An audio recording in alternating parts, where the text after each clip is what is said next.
Alors tout d'abord, petite biographie de Dreyfus. Donc Dreyfus est un officier français de confession juive. Il est né en 1859 à Mulhouse, dans l'est de la France. Il est issu d'une famille industrielle, assez riche, qui a bien profité d'ailleurs de la révolution industrielle du XIXe siècle. Dreyfus, quant à lui, c'est un étudiant sérieux, il gravit vite les échelons militaires. En 1894 même, il intègre un stage à la section statistique, c'est-à-dire l'ancien nom des services de renseignement français.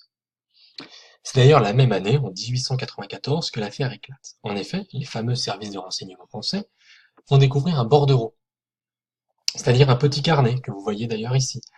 Sur ce petit carnet, on retrouve un certain nombre d'informations classées à destination de l'Allemagne. Il y a donc un traître dans l'armée française. Après une rapide enquête, Dreyfus est accusé. Pourquoi cela? Plusieurs raisons sont mises en avant. Tout d'abord, son écriture ressemble à celle trouvée sur le bordereau. Ensuite, il est juif, donc ce caractère religieux a son importance dans la France du XIXe siècle. Et surtout, il vient de Mulhouse. Et Mulhouse, ça se trouve dans l'est de la France, et je vous rappelle que depuis 1870, depuis la guerre franco-prussienne, l'Allemagne occupe ce territoire. Ainsi donc, le 22 décembre 1894, Dreyfus, qui lui pourtant clame son innocence, va être dégradé, accusé de haute trahison, et va être envoyé sur l'île du Diable en Guyane. Donc pour vous situer un petit peu, voici la France, voici la Guyane avec l'île du Diable. Donc voici où Dreyfus est envoyé, et évidemment il est envoyé au bagne, en prison. L'affaire aurait pu s'arrêter là. Cependant, il s'avère qu'en mars 1896, un colonel français, le colonel Picard, découvre le véritable coupable. Ce n'est pas Dreyfus, mais un certain Esterhazy, qui est présenté ici en photo. Donc voici le véritable coupable. Cependant, le ministère de la Guerre de l'époque refuse de revoir le procès de Dreyfus, ce qui aurait été pour lui et pour l'armée française, de manière générale, un aveu de faiblesse.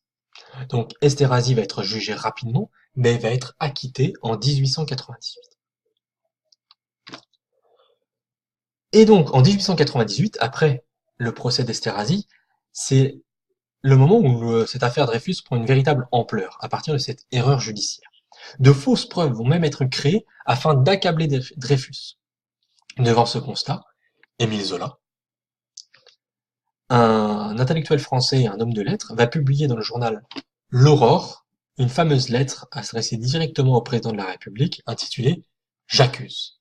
Voici la photo en page de couverture du journal de l'Aurore. Dans cette lettre adressée au président de la République, je vous le rappelle, il va défendre Dreyfus et va souhaiter une révision de son procès. Il accuse même l'armée de cacher la vérité. Donc ces accusations sont assez graves, Zola va avoir un certain nombre de problèmes, il va être obligé d'ailleurs de fuir la France. Dès lors, l'affaire devient publique et la France entière va se diviser entre, d'un côté, les Dreyfusards, qui défendent Dreyfus, et les anti-Dreyfusards, ceux qui pensent qu'il est véritablement le coupable. Donc on voit ici sur cette petite illustration ce dessin de presse de Caran d'Ache, issu du Figaro, qui date du 13 février 1898, un dîner en famille, qui illustre bien cette France divisée, parce que dans cette première vignette, il est écrit surtout ne parlons pas de l'affaire Dreyfus, le repas se passe bien, tout le monde est bien apprêté, tout le monde discute calmement. Et dans la deuxième vignette, il est inscrit ils en ont parlé. Et là, on voit que la scène n'est plus du tout la même, c'est vraiment le bazar, tous les protagonistes s'agressent, se frappent, s'invectivent.